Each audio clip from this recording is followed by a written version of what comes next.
नमस्कार, श्री समर्थ रेसिपीजमध्ये तुमचं अगदी मनापासून स्वागत आहे। आज आपण बनवतोय तांदूळाची खीर। त्यासाठी इथे मी अर्धा वाटी तांदूळ छान अशी भिजत घातलेली आहे।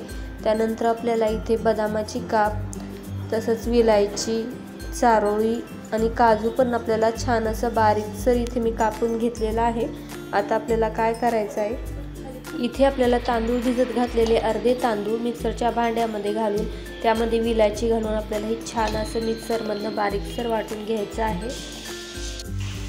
आणि आता आपल्याला राहिलेले जे तांदूळ आहेत ते कढईमध्ये तूप टाकून तुपावरती आपल्याला हे तांदूळ मस्त असे भाजून घ्यायचे आहेत। गॅसची फ्लेम आपल्याला इथे मंद करून हे तांदूळ छान असे भाजून घ्यायचे आहेत। रक्षाबंधन आलेलं आहे तर ही खीर तुम्ही एकदा नक्की बनवून पहा, तुम्हाला सर्वांना खूप आवडेल। मस्त अशी दाटसर ही खीर बनली जाते। सर्वात महत्त्वाचं, तुम्ही जर माझ्या चॅनलवर नवीन असाल तर चॅनलला लाईक, शेअर आणि सबस्क्राईब करायला विसरू नका। तसंच व्हिडिओ शेवटपर्यंत नक्की पहा।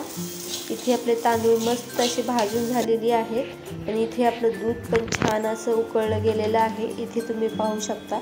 आता आपल्याला हे भाजून घेतलेले तांदूळ या दुधामध्ये घालून हे छान असे शिजवून घ्यायचे आहेत। तांदूळ घातल्यानंतर आपल्याला हे दूध एखादा मिनिट छान असं ढवळून घ्यायचं, नाहीतर तांदूळ जे आहे ते खाली चिटकून राहतात। आणि इथे आपल्याला तुपावरती हे ड्रायफ्रूट मस्त असे खरपूस लालसर रंगाचे होईपर्यंत तळून घ्यायचे आहे।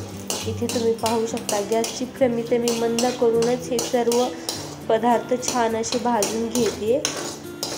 इथे तुम्ही पाहू शकता आपले ड्रायफ्रूट मस्त असे भाजले गेलेले आहेत। आता ते आपण काढून घेऊया।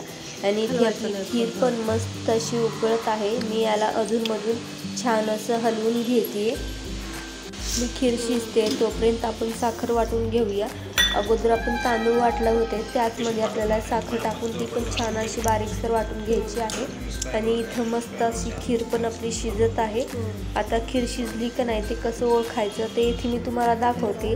हे पहा, यातला जो भात आहे तो मी बाजूला काढलेला आहे आणि हाताने तुम्हाला मी हा भात तोडून दाखवते। इथे तुम्ही पाहू शकता एकदम आपला मऊसूत असा हा भात शिजला आहे। त्यानंतर आपल्याला आपण जे वाटून घेतलेलं होतं ते यामध्ये घालून घ्यायचं आहे। साखर आणि तांदूळ हे घातल्यानंतर आपल्याला एक पळीने हलवून घ्यायचं आहे, नाहीतर तांदूळाचे जे घातले होते ना त्याच्या गाठी होतात। इथे तुम्ही पाहू शकता अशा पद्धतीने आपल्याला हे हलवून घ्यायचं आहे।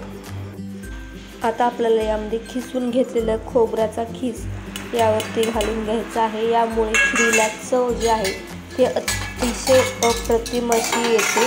आता आपण यावरतून मस्त असे परतून घेतलेले ड्रायफ्रूट घालून घेऊया। इथे तुम्ही पाहू शकता आपले ड्रायफ्रूट पण मस्त असे परतले गेलेले आहेत।